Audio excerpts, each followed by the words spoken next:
Entras en una habitación y de pronto no recuerdas qué ibas a hacer. Abres un cajón y te quedas mirando unos segundos, preguntándote qué estabas buscando. Vas por la calle, te cruzas con alguien conocido y el nombre no te sale, aunque sabes que lo sabes. Empiezas a olvidar citas, pequeños encargos, palabras sencillas que se te escapan. Y en el fondo, aunque no lo digas en voz alta, te haces una pregunta que da miedo. ¿Será esto el principio de algo peor? Es normal asustarse cuando la memoria empieza a fallar. Durante toda la vida has confiado en tu mente para recordar rostros, historias, fechas, momentos felices. Ahora, de repente, esa confianza se tambalea. Te ríes para disimular. Dices que es cosa de la edad, que a todos les pasa. Pero por dentro, en silencio, te preocupa que tu cerebro esté envejeciendo más rápido de lo que debería. Lo primero que necesitas saber es que no todos los olvidos son iguales. Hay despistes normales, propios de una vida larga y llena de cosas en la cabeza. Y hay señales que indican que el cerebro está bajo más presión de la que debería. No se trata solo de perder recuerdos, se trata de algo mucho más profundo.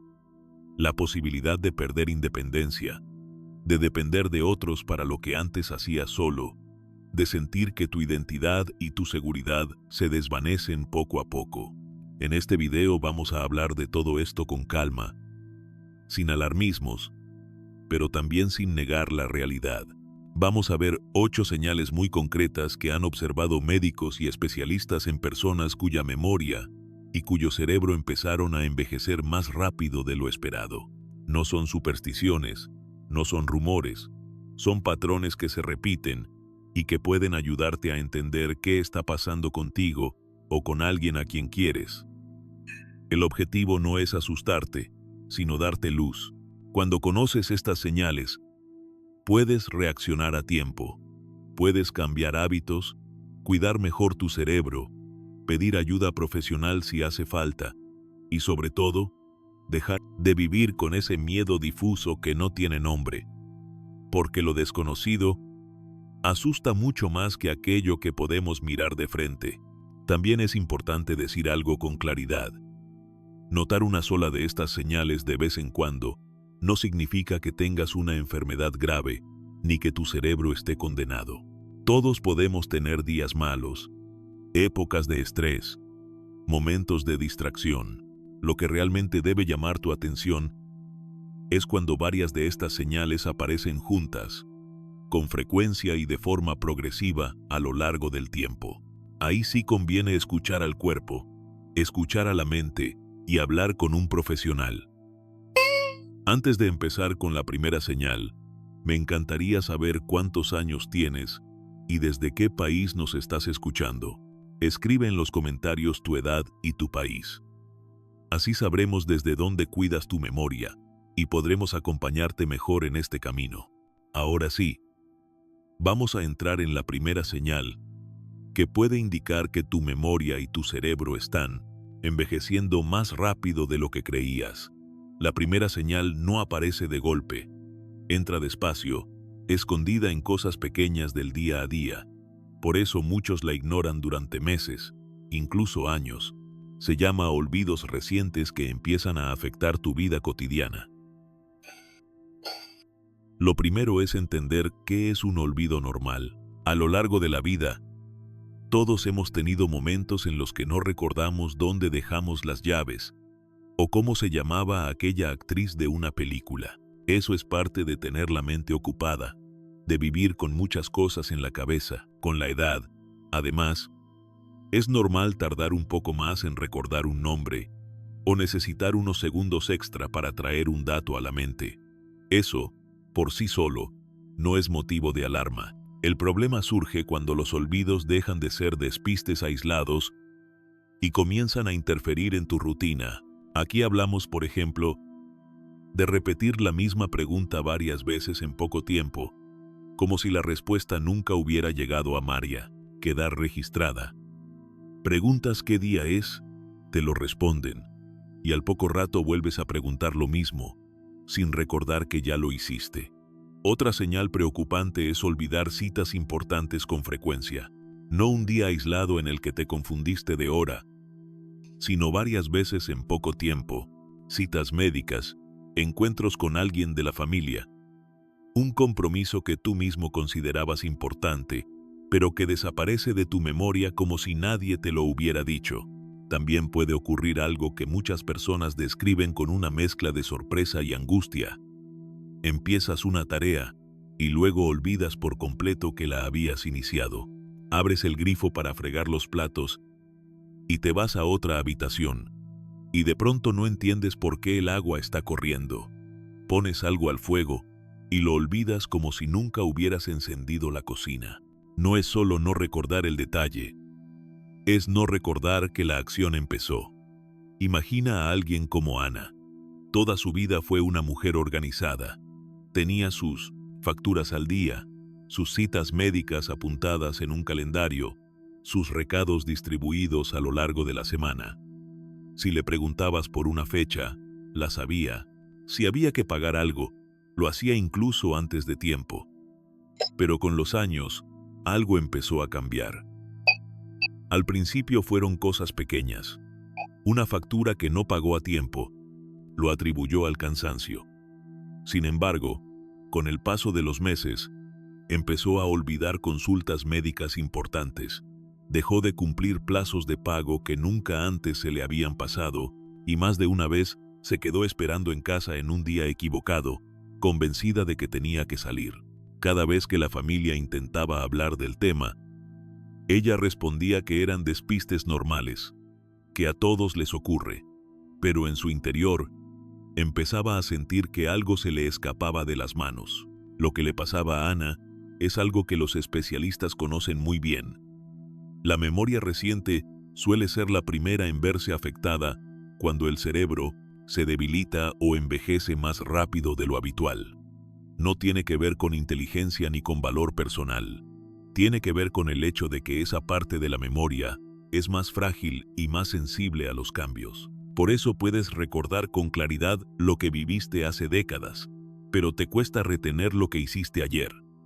Si te reconoces en algunas de estas situaciones, no se trata de hundirse ni de sentir vergüenza, se trata de observarse con honestidad. Una pequeña enseñanza práctica puede marcar una gran diferencia.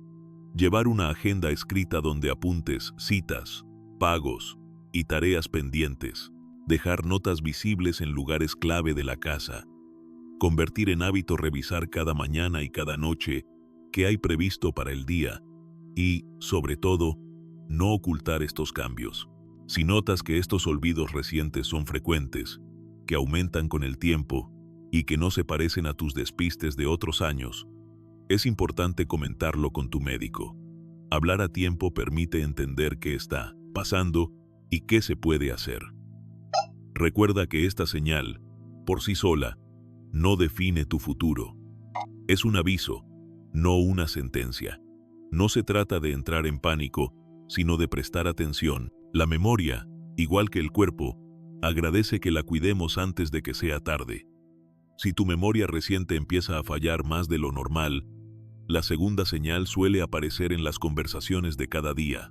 La segunda señal no tiene que ver solo con olvidar datos, sino con algo más sutil, perder el hilo de lo que escuchas o ves. Puede que te haya pasado sin darle demasiada importancia. Estás en una conversación y de pronto no entiendes bien cómo se ha llegado a ese punto. Alguien cuenta una historia y tú asentiste al principio, pero a mitad del relato sientes que ya no sabes de qué está hablando exactamente. No recuerdas quién era quién, qué había pasado antes o por qué ese detalle es importante. Algo parecido puede ocurrir cuando ves una película o una serie. Antes disfrutabas de tramas complejas, con muchos personajes, giros y secretos. Te encantaba seguir la historia, hacer tus propias teorías, comentar con otros lo que creías que iba a pasar. Ahora, sin embargo, te pierdes con facilidad. Aparecen personajes nuevos y no recuerdas quiénes eran los anteriores. Dejas de entender por qué alguien actúa de cierta manera. La historia sigue, pero tu mente se queda atrás. A veces decides apagar el televisor, no porque no te interese, sino porque sientes que no lo estás disfrutando como antes.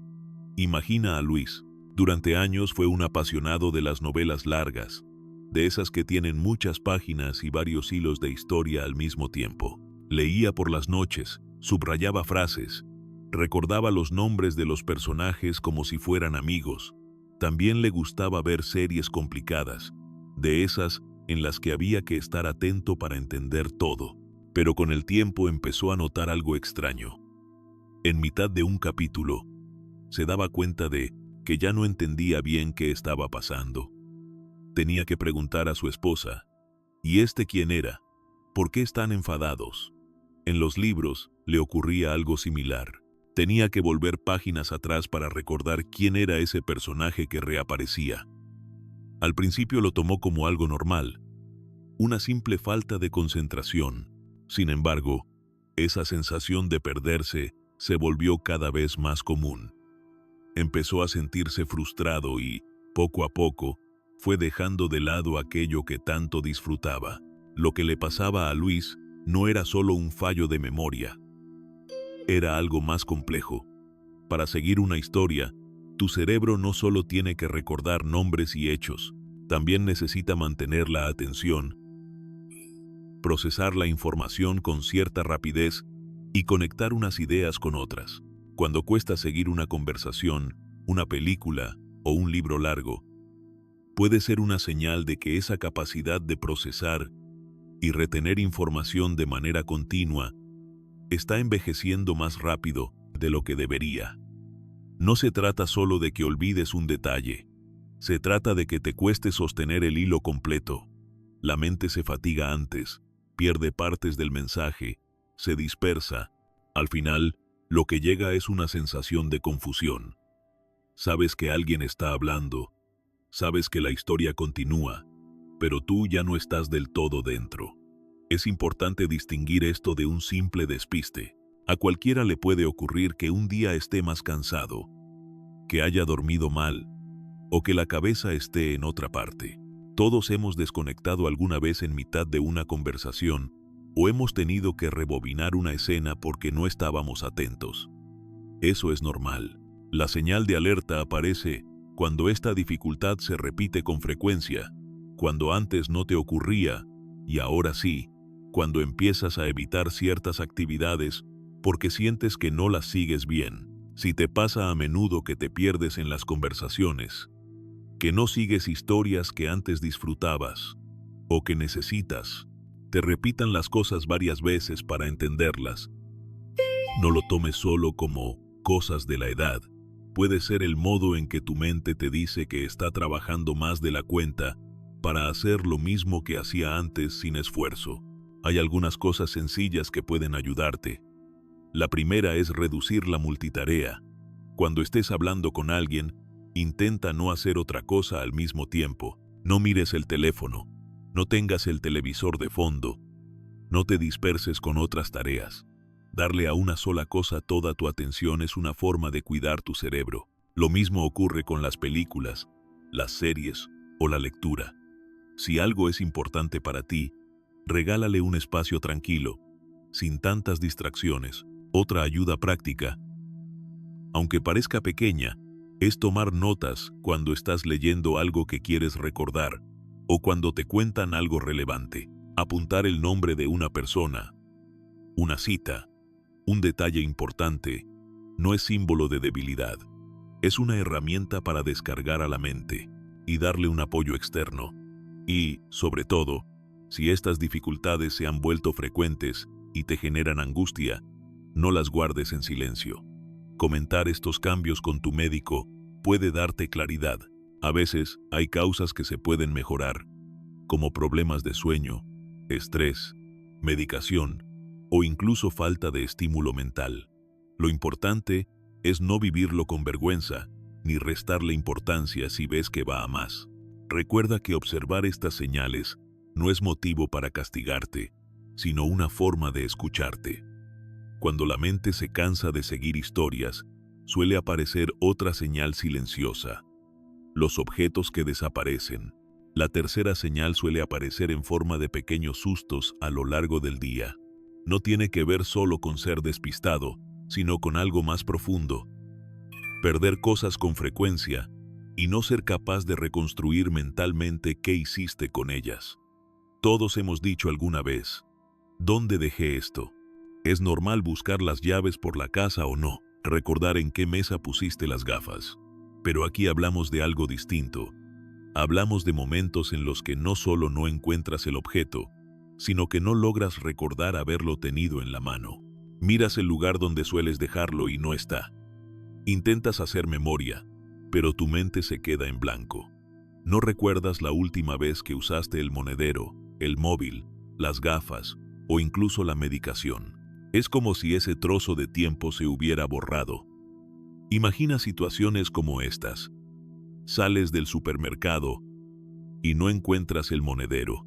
No recuerdas si lo guardaste en el bolso, si lo dejaste en la caja, si lo pusiste en el bolsillo.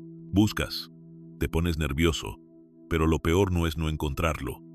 Lo peor es sentir que tu mente no puede reconstruir la secuencia. O estás en casa y de repente no sabes dónde están las llaves.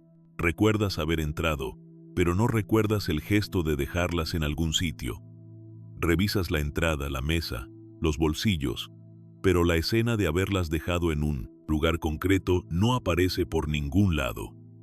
La diferencia entre un despiste normal y una señal preocupante está en esa capacidad de reconstruir. En el olvido normal puede que tardes un poco, pero si te calmas y piensas, logras recordar. Las dejé en la cocina cuando solté la compra. En cambio, en el olvido que nos preocupa, no hay nada a lo que agarrarse. La mente no consigue encontrar la escena. Es como si ese momento no se hubiera vivido. Muchos mayores, al darse cuenta de que pierden cosas con más frecuencia, empiezan a esconderlas por seguridad. Guardan dinero, joyas, documentos o incluso medicación en lugares que consideran más seguros que los de siempre. El problema es que, al no ser parte de una rutina establecida, esos lugares especiales se olvidan con facilidad. Piensa en Carmen. Siempre fue una mujer cuidadosa con sus cosas. Tenía una cajita para sus joyas, un cajón para los documentos importantes y un cuenco cerca de la puerta para dejar las llaves. Pero después de escuchar tantas historias de robos y engaños, decidió empezar a guardar su dinero en sitios menos obvios. Un día lo dejó dentro de un libro, otro día en una caja de zapatos, otro día dentro de una olla en la cocina. Lo hacía para sentirse más segura. Sin embargo, con el tiempo comenzó a olvidar dónde lo había escondido. Abría armarios, movía cajas, revisaba bolsos antiguos y no lo encontraba. Cada vez que alguien le preguntaba por el dinero, se ponía nerviosa. Respondía a la defensiva. Incluso acusaba a otros de habérselo llevado. No se daba cuenta de que el problema no eran los demás. Era su propia memoria reciente, que ya no registraba bien esos actos. Lo que le ocurría a Carmen es un ejemplo claro de fallos en la llamada memoria de trabajo y en la capacidad de crear y recuperar recuerdos recientes. La memoria de trabajo es la que utilizamos para manejar la información que está pasando en el momento. Lo que haces, dónde lo colocas, qué acabas de decidir. Si esa memoria se debilita, el cerebro no guarda bien la película de los últimos minutos. Por eso luego es tan difícil recordar dónde dejaste un objeto o qué hiciste con él. Más allá de lo práctico,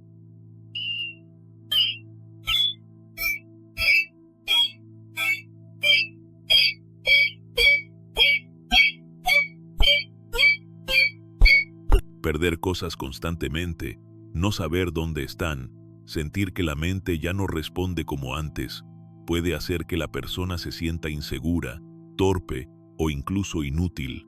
Aparece la vergüenza. Muchos prefieren callar, buscar a solas, inventar explicaciones.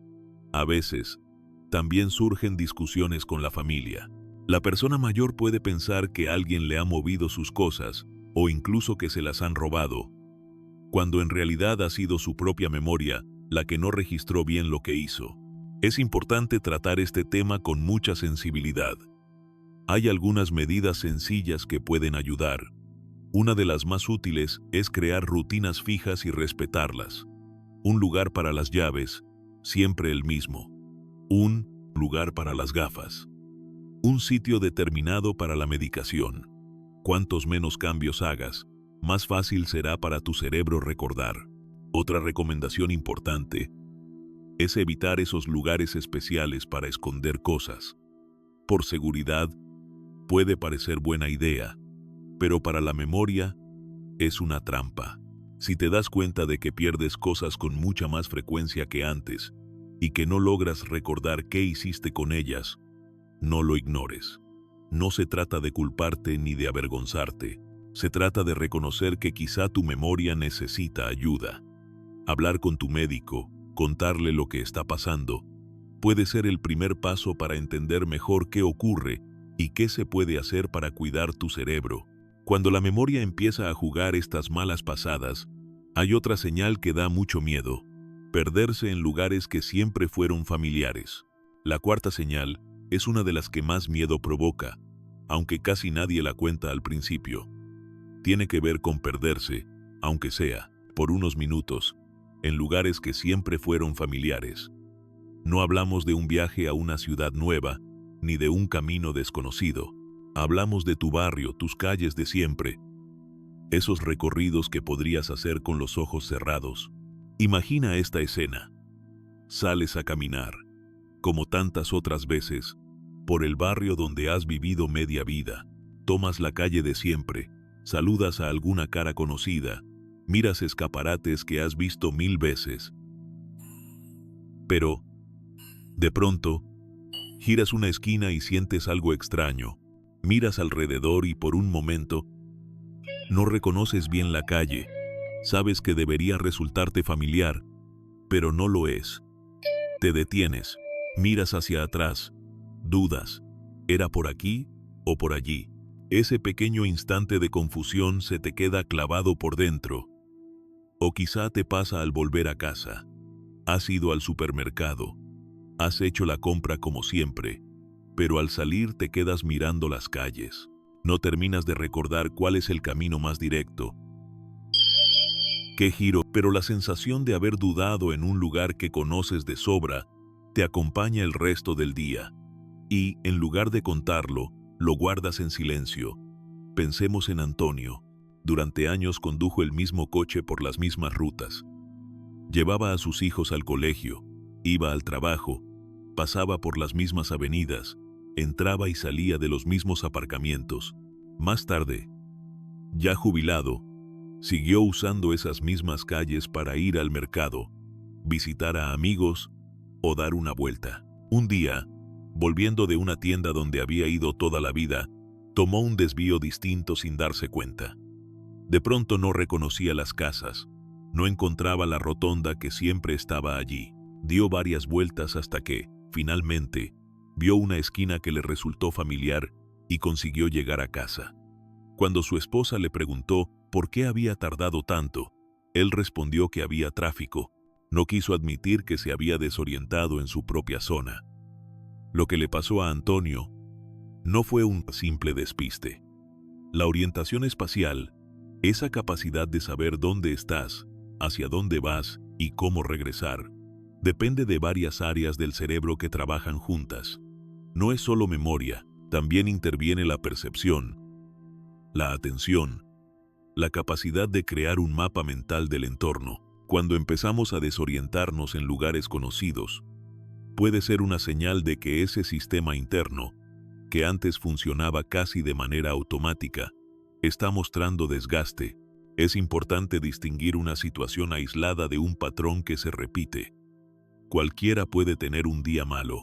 Estar preocupado, distraído o cansado puede hacer que, durante unos minutos, no reconozcas una calle o te equivoques de salida en una rotonda. Eso, por sí mismo, no significa que tu cerebro esté envejeciendo de forma anormal.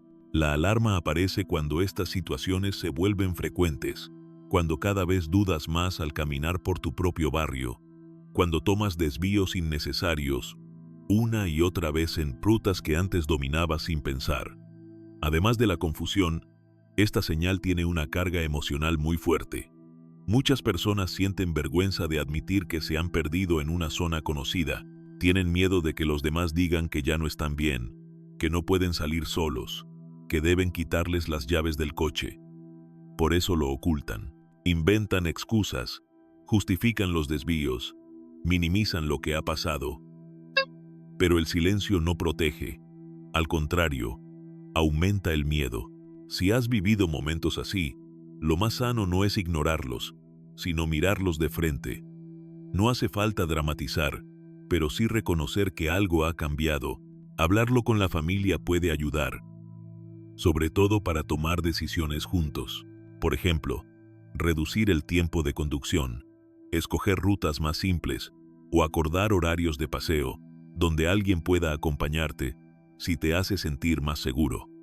También es importante comentarlo con el médico. Un profesional puede valorar si esa desorientación forma parte de un problema mayor o si puede estar relacionada con otros factores, como la vista, el oído, la medicación o incluso la ansiedad.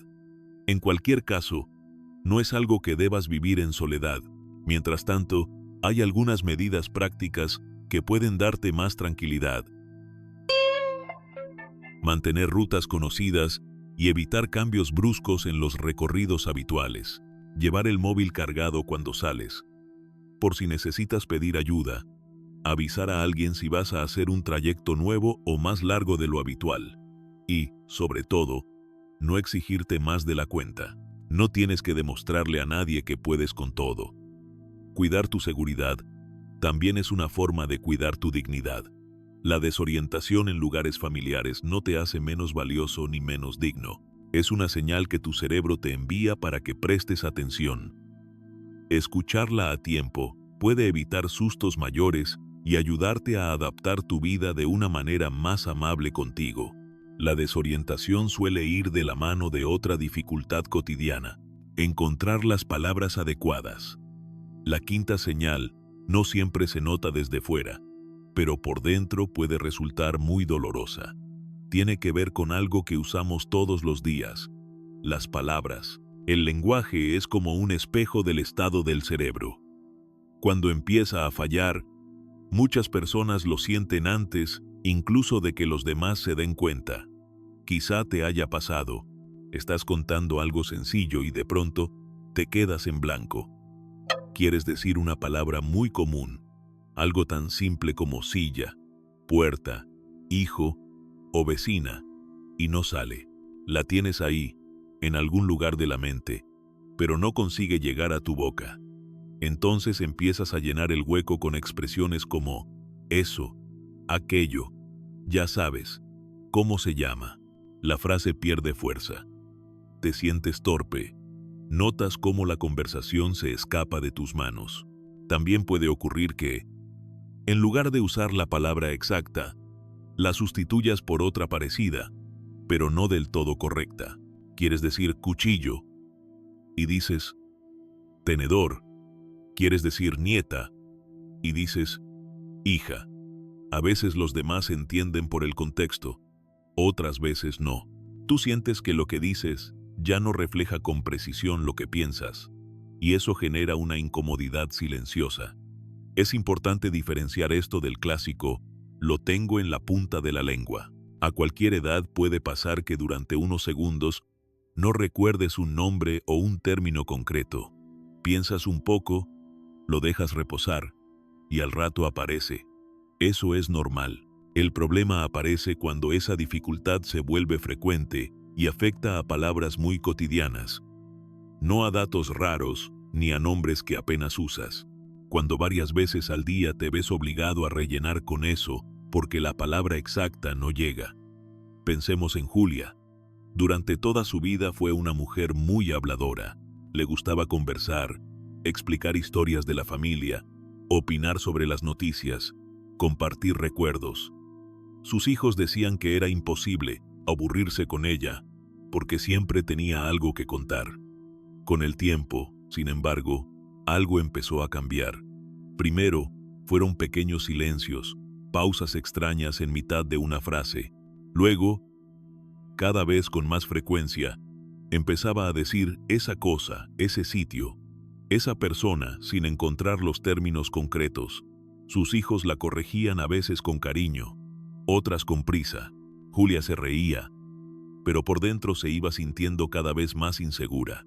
Empezó a evitar historias largas, intervenciones en grupo o conversaciones rápidas.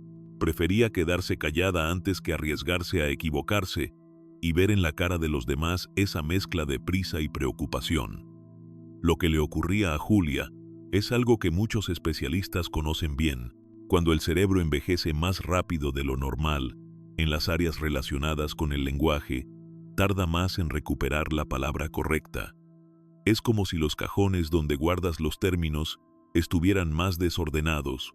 Sabes que la palabra está ahí, pero no la encuentras a la primera.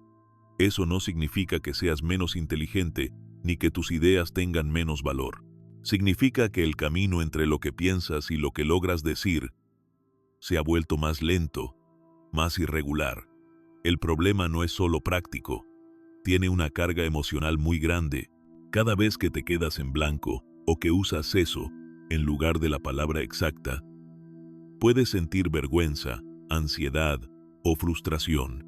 Si además alguien se burla, se impacienta o te corrige con tono irritado, el miedo a hablar aumenta. Y cuando el miedo crece, muchas personas optan por callar, dejan de intervenir, se limitan a escuchar, se apartan de las conversaciones. Poco a poco, su mundo se vuelve más pequeño. Por eso es tan importante tratar esta señal con sensibilidad. Hay algunas cosas sencillas que pueden ayudar a ejercitar el lenguaje y mantenerlo activo. Leer en voz alta, por ejemplo, obliga al cerebro a conectar palabras, ritmo y significado. Escribir pequeños textos, como recuerdos, cartas, listas o incluso un diario, también ayuda a mantener la mente ligada al lenguaje. Contar historias a otras personas, aunque sean breves, es otra forma de entrenar. Si tú convives con alguien que está pasando por esto, recuerda que la burla no ayuda. Reírse de los errores, imitar la forma en que se le olvidan las palabras o corregir con dureza solo aumenta la inseguridad. Lo mejor es acompañar con paciencia, sugerir la palabra si ves que la persona la busca, pero sin ridiculizar. El respeto en la conversación es una forma poderosa de cuidar el cerebro y el corazón al mismo tiempo. Y si tú mismo notas que cada vez te cuesta más encontrar palabras sencillas, que rellenas tus frases con eso casi de manera automática y que esto te angustia, es importante que no lo vivas en silencio.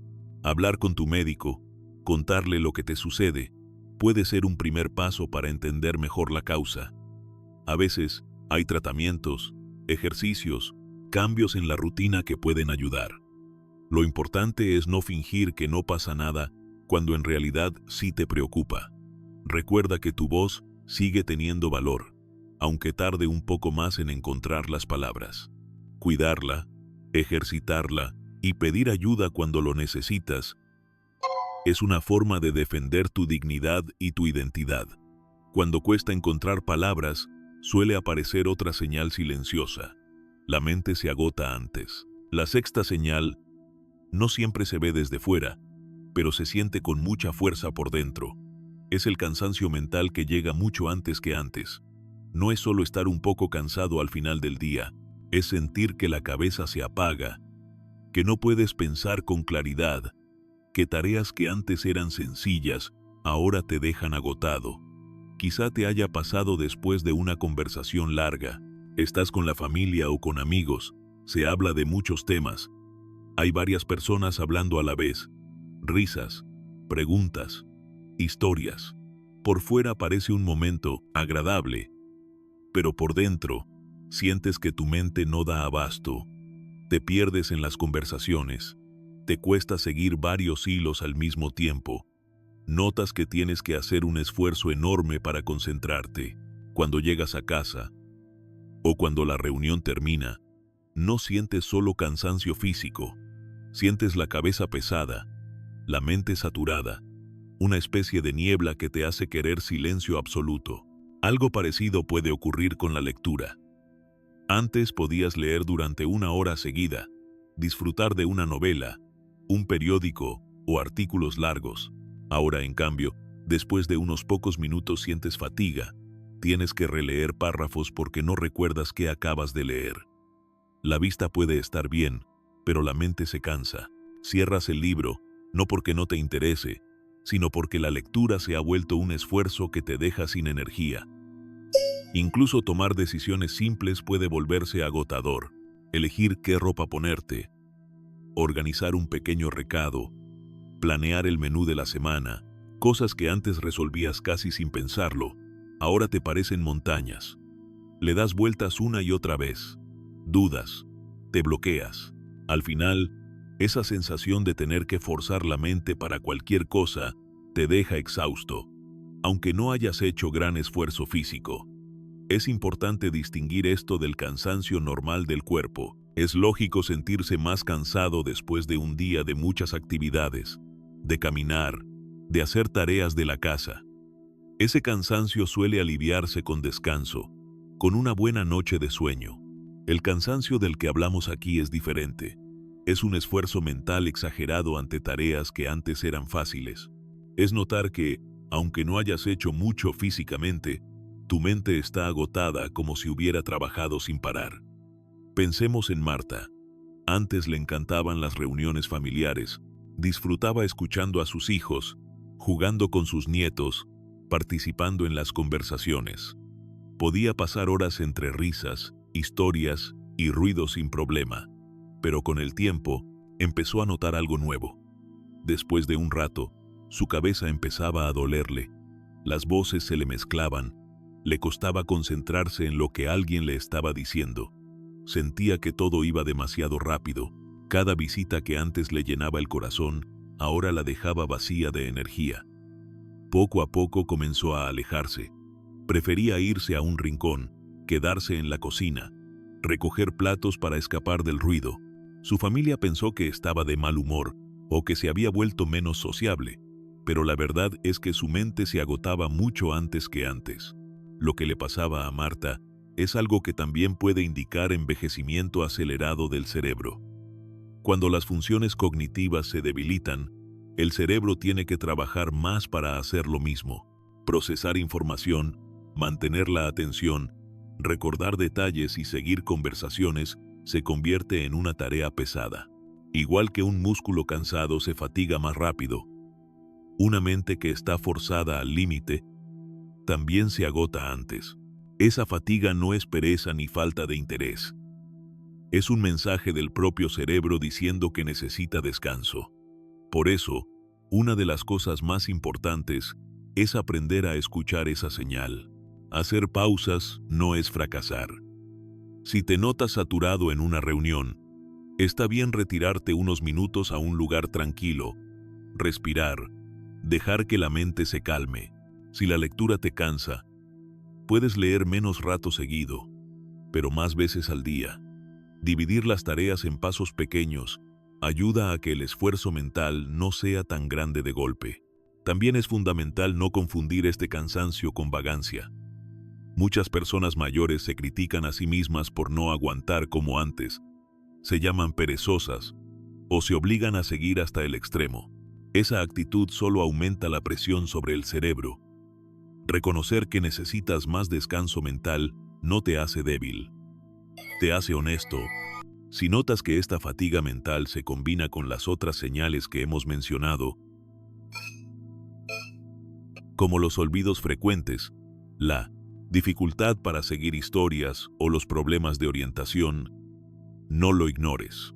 Puede ser el momento de hablar con tu médico y explicarle todo lo que estás sintiendo. A veces hay causas que se pueden tratar, como problemas de sueño, estrés, depresión o efectos secundarios de medicamentos. Otras veces es el cerebro pidiendo una atención especial. Recuerda que tu mente ha trabajado durante muchos años. Ha acumulado experiencias, recuerdos, decisiones, aprendizajes. Es normal que necesite cuidados y descansos. Escucharla, respetar sus límites y pedir ayuda cuando lo necesites es una forma de proteger tu lucidez y tu bienestar. Con el cansancio mental llega muchas veces otra consecuencia: cambios en el carácter. La séptima señal no siempre se ve en los recuerdos, sino en el carácter. Muchas veces, los primeros en notarla no son los médicos, ni siquiera la propia persona, sino la familia. Alguien que durante años fue paciente, tranquilo, de trato, fácil, empieza a cambiar poco a poco. Se irrita con facilidad, responde con brusquedad, se enfada por detalles que antes ni siquiera le habrían importado. Imagina escenas como estas.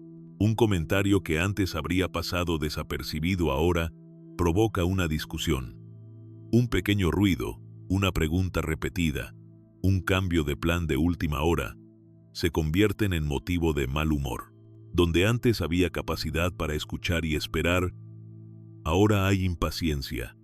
Frases como «déjame en paz», «no me molestes», «no seas pesado», aparecen con más frecuencia. Las reacciones también se vuelven más exageradas. Algo se cae al suelo, y la respuesta no es una simple queja, sino un estallido de rabia. Llega una carta que no se entiende bien y, en lugar de pedir ayuda, la persona se desespera, se enfada con todo y con todos. Pequeñas frustraciones, como no encontrar un objeto o no recordar un dato, se viven como catástrofes. Por fuera parece un ataque de mal genio, pero por dentro suele haber otra cosa: agotamiento y miedo. Con el tiempo, este cambio en el carácter puede llevar a algo aún más triste. Para no discutir, la persona empieza a hablar menos, responde con monosílabos, evita participar en las conversaciones, se encierra en el silencio. No porque no tenga nada que decir, sino porque siente que cualquier cosa que diga puede acabar en conflicto, malentendido o vergüenza. El carácter se vuelve más cerrado, más áspero o a veces más apagado. ¿Por qué ocurre esto? Cuando el cerebro tiene que esforzarse constantemente para recordar, seguir el hilo de las cosas, tomar decisiones o simplemente funcionar en el día a día, se genera una carga de estrés interno muy grande. Imagina estar todo el tiempo al límite, como si tuvieras que concentrarte al máximo para hacer las tareas más sencillas. Esa tensión, sostenida durante semanas o meses, termina pasando factura al humor. Ese esfuerzo continuo puede traducirse en irritabilidad, tristeza o apatía. Irritabilidad, porque cualquier cosa extra se siente como una carga más. Tristeza, porque la persona percibe que ya no es la misma, que ha perdido parte de su seguridad y no sabe cómo manejarlo. Apatía, porque, ante tanto esfuerzo, el cuerpo y la mente deciden protegerse evitando situaciones que generan cansancio o preocupación. Pensemos en Roberto. Siempre fue un hombre cordial, al que le gustaba recibir visitas, conversar con la familia, contestar llamadas. Sus hijos estaban acostumbrados a oír su voz alegre al teléfono, a recibir consejos, a notar su interés genuino por sus vidas. Pero con el tiempo empezaron a notar cambios. Primero fueron respuestas más cortas, luego pequeños enfados por cosas sin importancia. Una visita inesperada lo incomodaba, el sonido del teléfono le molestaba, cada interrupción parecía irritarle. Sus hijos pensaron que estaba volviéndose gruñón con la edad. En realidad, Roberto estaba agotado mentalmente. Seguir las conversaciones le resultaba difícil, recordar detalles le costaba, tomar decisiones le pesaba. Todo eso se acumulaba en forma de mal humor. En lugar de decir, estoy cansado o no entiendo bien, empezaba a apartar a los demás. Es importante aclarar algo muy relevante. No todos los cambios de carácter significan que haya una demencia o un deterioro grave. La personalidad también se ve afectada por el dolor físico, la soledad, las preocupaciones, las pérdidas, los problemas económicos. Sin embargo, Cuando estas transformaciones en el humor se suman a otras señales de las que hemos hablado, como los olvidos frecuentes, la desorientación o el cansancio mental extremo, entonces sí conviene prestar atención. Si notas que tú mismo estás más irritable, más sensible, con menos paciencia que antes, no te juzgues con dureza. Pregúntate qué hay detrás. ¿Te cuesta más recordar las cosas? ¿Te saturan las conversaciones? ¿Te agota tomar decisiones simples? Y si ves estos cambios en alguien a quien quieres, procura no quedarte solo en la superficie del enfado. Hablar del tema con respeto y sin acusar puede marcar una gran diferencia. En lugar de decir estás insoportable o antes no eras así, puede ayudar más decir te noto más cansado. Me preocupa verte tan irritable. Quiero entender qué te está pasando. Abrir espacios de diálogo sincero puede aliviar la presión emocional y permitir que la persona exprese su miedo o su confusión. Si estos cambios de carácter se combinan con problemas de memoria, de orientación o de lenguaje, es recomendable buscar ayuda profesional. Un médico puede valorar si hay algo más detrás, como depresión, ansiedad, efectos de medicamentos o un deterioro cognitivo que conviene estudiar. No se trata de etiquetar, sino de comprender y acompañar. Recuerda que nadie elige volverse más irritable o más cerrado. Muchas veces, el mal humor es la forma en que se expresa un cerebro y un corazón que se sienten desbordados. Y cuando la mente se siente agotada y el carácter cambia, aparece la última señal, quizá la más peligrosa porque pasa desapercibida. La octava señal es quizá la más silenciosa de todas, y por eso es tan peligrosa. No aparece de golpe, se va instalando poco a poco, casi sin que te des cuenta. Tiene que ver con el aislamiento, con ese movimiento lento en el que la persona empieza a retirarse del mundo, a dejar de participar, a encerrarse en sí misma con la excusa de no molestar o de que ya no le interesa nada. Todo empieza con pequeños cambios. Antes aceptabas casi todas las invitaciones. Si te llamaban para tomar un café, para jugar a las cartas, para ir a una reunión de la familia o a la parroquia, ibas sin pensarlo mucho. Ahora empiezas a decir que no. Un día porque estás cansado, otro porque te duele algo, otro porque no tienes ganas. Al principio, suena razonable. Todos podemos tener un mal día, pero, poco a poco, el hoy no se convierte en ya veremos, y después, en mejor no me llaméis, yo estoy bien aquí. Lo mismo ocurre con las actividades que antes te gustaban, juegos de mesa, lecturas compartidas, grupos de manualidades, paseos en compañía, reuniones para charlar.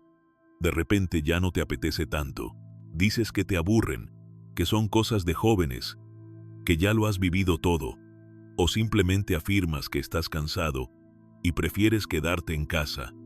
Por fuera suenan como decisiones libres. Por dentro, muchas veces son una forma de protegerse de algo que da miedo.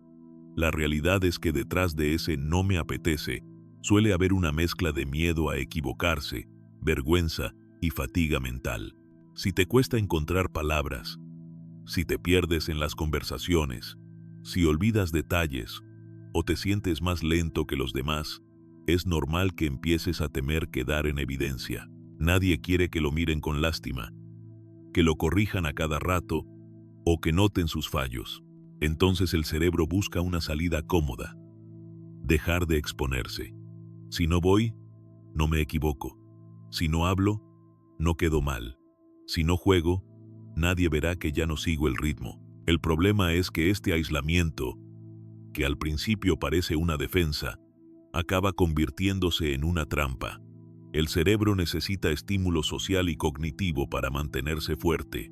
Necesita conversaciones, risas, recuerdos compartidos, pequeños retos, actividades que lo obliguen a pensar, a recordar, a conectar ideas. Cuando pasas la mayor parte del día sin hablar con nadie, sin leer, sin jugar, sin salir, sin enfrentar ningún pequeño desafío mental, el deterioro se acelera. La mente, igual que un músculo, se debilita cuando no se usa. Imagina a Elena. Durante casi toda su vida, fue una mujer muy sociable.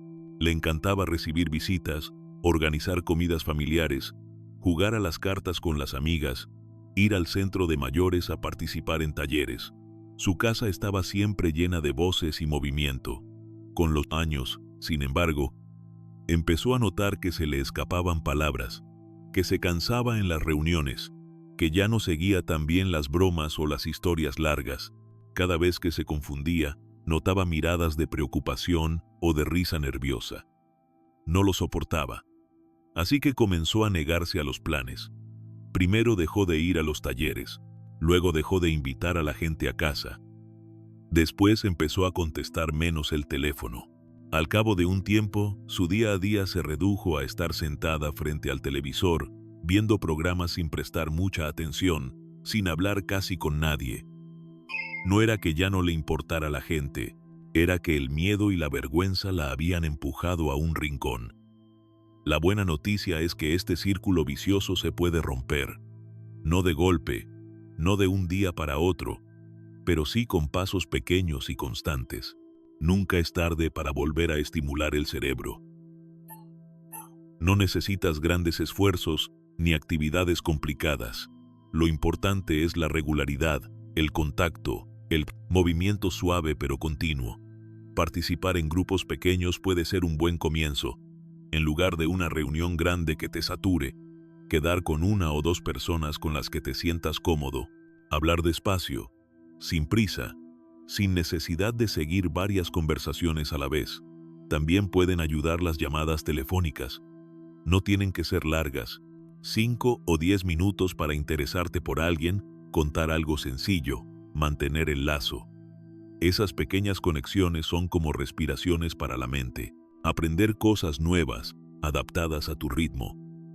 También es un gran regalo para el cerebro. Puede ser una manualidad sencilla, una nueva receta, unas palabras de otro idioma, una canción, un juego de memoria. No se trata de demostrar nada a nadie, sino de recordarle a tu mente que todavía puede aprender, adaptarse, disfrutar. Si eres familia de alguien que se está aislando, intenta no presionarle con reproches. Frases como, siempre estás igual, ya no quieres hacer nada, antes eras distinto, solo aumentan la culpa. Es mejor invitar con paciencia, ofrecer compañía sin exigirla, proponer actividades pequeñas y alcanzables, y, sobre todo, escuchar lo que la persona siente. Y si eres tú quien se ha ido encerrando poco a poco, pregúntate con sinceridad, ¿es que de verdad no te interesa nadie ni nada? ¿O es que tienes miedo de equivocarte, de cansarte, de no ser el de antes? Reconocer ese miedo es el primer paso para salir de la trampa del aislamiento. Si te has visto reflejado en varias de estas señales, no es el final. Es una llamada a cuidar tu cerebro.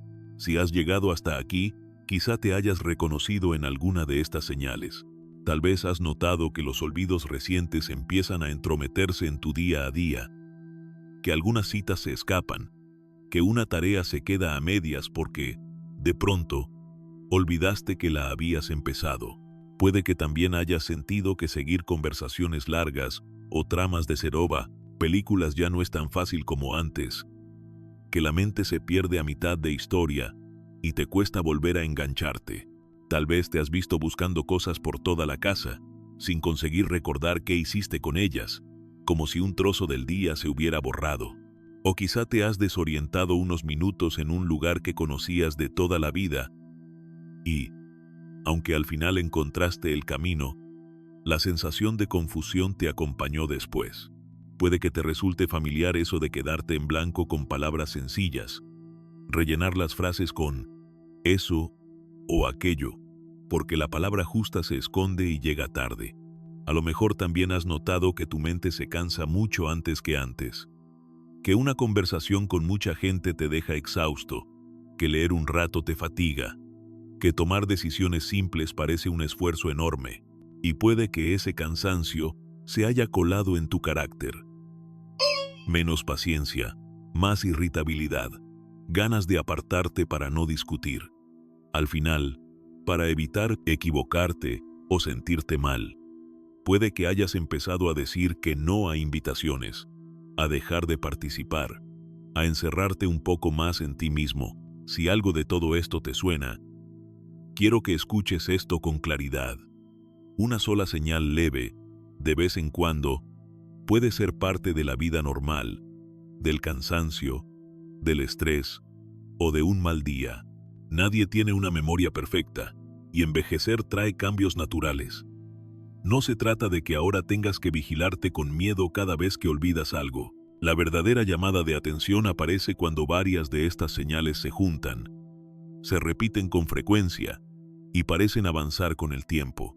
Cuando los olvidos ya no son excepciones, sino parte del día a día. Cuando te cuesta cada vez más seguir historias, encontrar el camino, expresar lo que quieres decir, soportar las reuniones, mantener la calma. En esos casos, no se trata de entrar en pánico, pero sí de tomar en serio lo que tu cerebro intenta decirte. La buena noticia es que el cerebro, incluso en la vejez, sigue siendo un órgano vivo, capaz de responder a los cuidados. No podemos prometer milagros, pero sí sabemos que ciertos cambios en el estilo de vida pueden marcar una diferencia. Dormir mejor, respetando horarios y buscando un descanso de calidad. Alimentarse de manera equilibrada, con alimentos que favorezcan la circulación y la salud cerebral. Mantenerse físicamente activo dentro de las posibilidades de cada uno, porque el movimiento del cuerpo también alimenta la mente. Y, muy importante, seguir estimulando el cerebro con lectura, conversaciones, juegos, aprendizaje y contacto social. Otro punto clave es no vivir todo esto en silencio ni con vergüenza. No eres menos valioso por tener olvidos ni por necesitar ayuda. No eres un peso ni un problema. Eres una persona que ha vivido mucho y cuyo cerebro, como cualquier parte del cuerpo, puede necesitar atención. Hablarlo es un acto de valentía. Por eso, uno de los pasos más importantes es acudir a tu médico de cabecera. Contarle con calma lo que estás notando. Esos olvidos, esa desorientación, ese cansancio mental. No hace falta exagerar, pero tampoco restar importancia.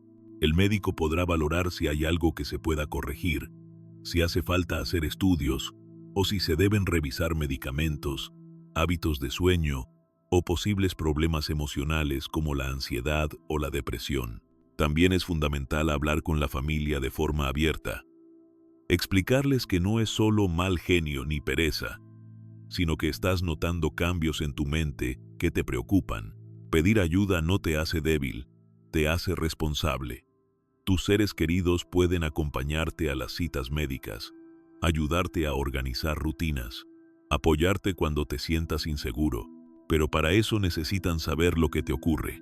Lo que no ayuda es posponer la consulta por miedo a la respuesta.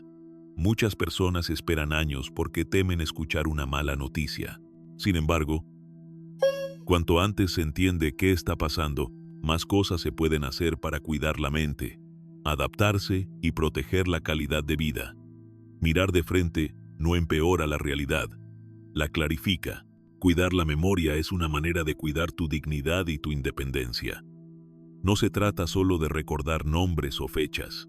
Se trata de poder seguir decidiendo, de mantener tu voz, de conservar la capacidad de decir quién eres y qué quieres. Cada pequeño gesto que haces para cuidar tu cerebro es un acto de amor hacia ti mismo y hacia las personas que te rodean. Si este video te ha ayudado a entender mejor lo que te pasa o lo que le pasa a alguien que amas, me gustaría saberlo. Cuéntame en los comentarios qué señal te llamó más la atención, en cuál te reconociste o cuál te hizo pensar en otra persona. Si todavía no lo has hecho, escribe también tu edad y desde qué país nos estás escuchando. Es muy valioso saber desde dónde estás cuidando tu memoria. Y si conoces a alguien mayor de 60 años que podría beneficiarse de esta información, comparte este video con esa persona o con su familia. A veces, una explicación clara a tiempo puede cambiar la forma en que se vive esta etapa de la vida. Recuerda esto para terminar. Mientras puedas recordar quién eres, a quién amas y qué te importa, tu mente todavía está viva, y cada día que decides cuidarla, le estás regalando un poco más de tiempo.